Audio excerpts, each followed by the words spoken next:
This video introduces the term planner and how you can use it to map out your deadlines and stay on track throughout the term.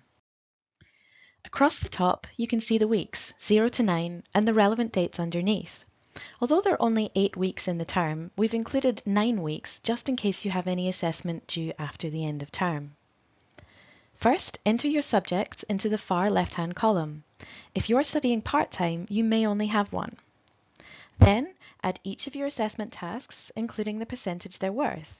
This will indicate how much time you need to allocate to each. Next, highlight the week each assessment task is due and the weeks leading up to it.